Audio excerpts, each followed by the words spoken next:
She didn't steal a single password. She didn't forge a single signature. Not at first. She just walked into the most exclusive rooms in New York, ordered the lobster, and let everyone in the room assume she was already one of them. By the time the city figured out that Anna Delvey didn't exist, she'd run through roughly $275,000 of other people's money. And here's the part that should bother you more than the number. The people she fooled weren't tourists who'd never seen real wealth. They were the bankers, the lawyers, the hoteliers, the gallery crowd, the exact people whose entire professional job is to not be fooled. The gatekeepers, the ones with the velvet rope. So how does a 25-year-old with no fortune, no title, and a last name she made up convince Manhattan that she's a German heiress sitting on 60 million euros? I want to be clear about something up front, because most retellings of this story get it wrong. The answer is not that Anna Delvey was a criminal genius pulling off some impossibly complex heist. The answer is the opposite, and it's far more uncomfortable.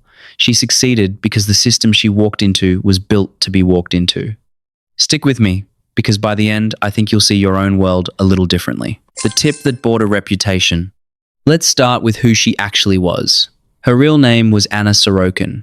She was born in Russia, the daughter of a man who worked as a truck driver before moving the family to Germany and starting a modest business. There was no heiress fortune. There was no aristocratic bloodline. Delvey was invented out of thin air, so she had to manufacture the one thing she didn't inherit, a reputation. And this is where the actual brilliance lives, not in the lie itself, but in the delivery system for the lie. Anna understood something most con artists never figure out. In the world of luxury, reputation isn't a feeling. It's collateral. It has cash value. You don't need to prove you're rich. Proving things is what poor people do.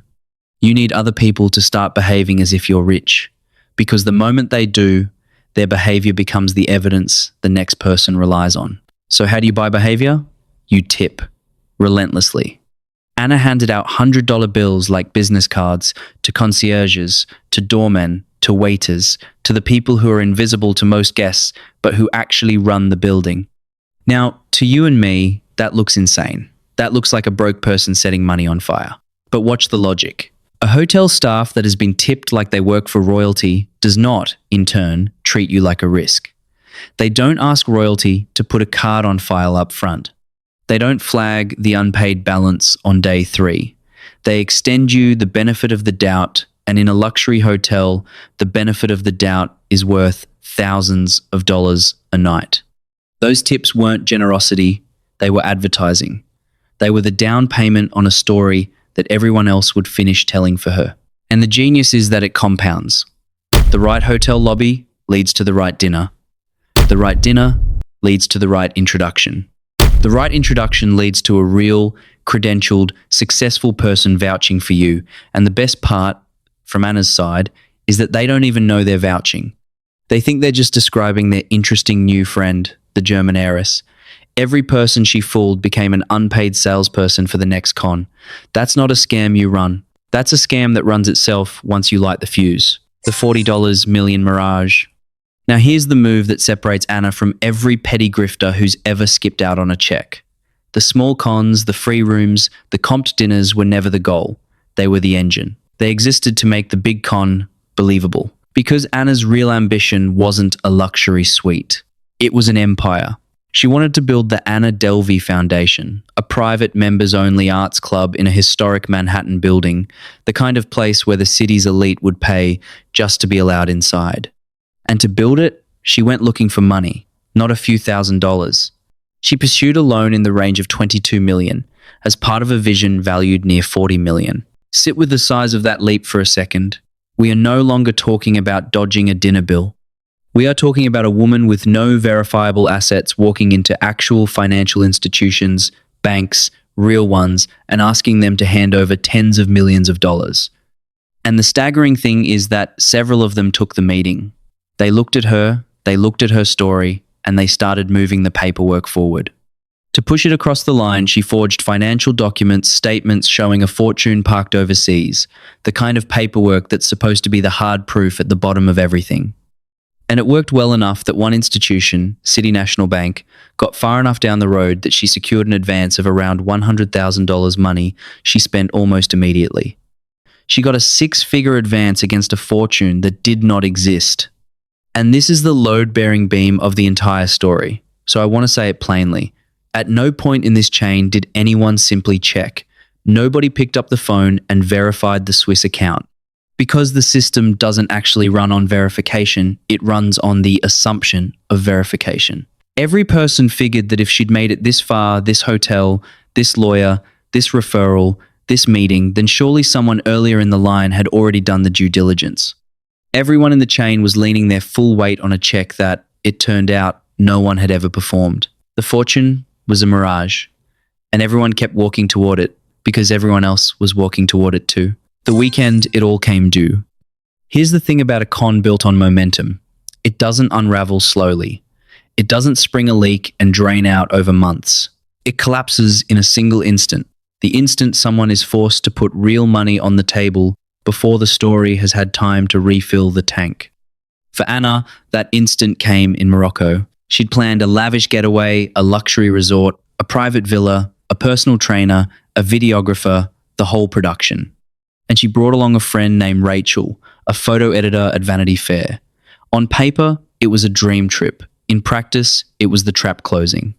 Because when the bills started climbing into the tens of thousands, Anna's cards started failing.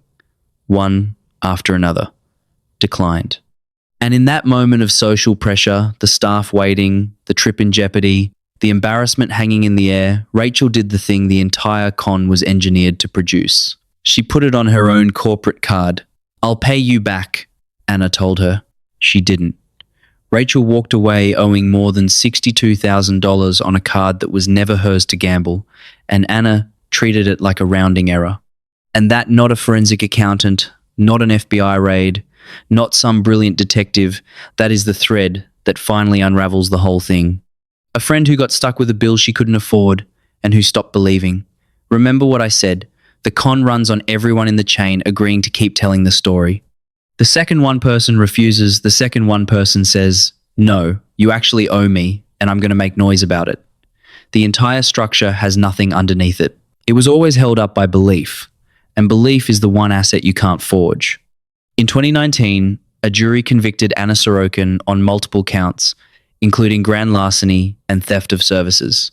She was sentenced to 4 to 12 years in prison, and then comes the twist that makes the whole thing almost too much to bear. Netflix reportedly paid around $320,000 for the rights to her life story. The fraud didn't just get punished. It got optioned. It became a franchise. The con paid out one last time on the way to prison. Why we wanted to believe her. So let me tell you what I think this story is actually about, because it isn't really about Anna. Think about every classic scam you've ever heard of. The lottery you never entered. The prince who needs your bank account. The miracle stock tip. Every single one of them has a victim who wanted something they couldn't legitimately have. They run on greed. They run on people reaching for easy money. Anna's marks were different. They didn't want money. They had money. Banks have money. Five-star hotels have money. What they wanted was something greed can't quite explain.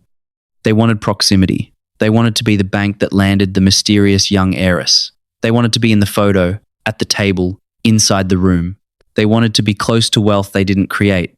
And that desire, that very specific hunger, is exactly what switched off their judgment. Anna didn't exploit greed. She exploited status anxiety. The quiet fear, among people who already have a great deal, of being the one left outside the velvet rope, of being the rube who didn't recognize old money when it walked in. That's why this keeps happening, and why it will happen again under a different name, in a different city, with a different invented title. Anna Delvey wasn't a glitch in how the elite vouch for one another. She was a stress test, and the system didn't fail because she was a mastermind. It failed because nobody in it wanted to be the rude one. Nobody wanted to be the person who asked the heiress to please, just this once, show us the money. She never broke into the vault. She never had to. She just understood better than the people guarding it that the vault was protected by nothing but the manners of people too polite to ask for the key.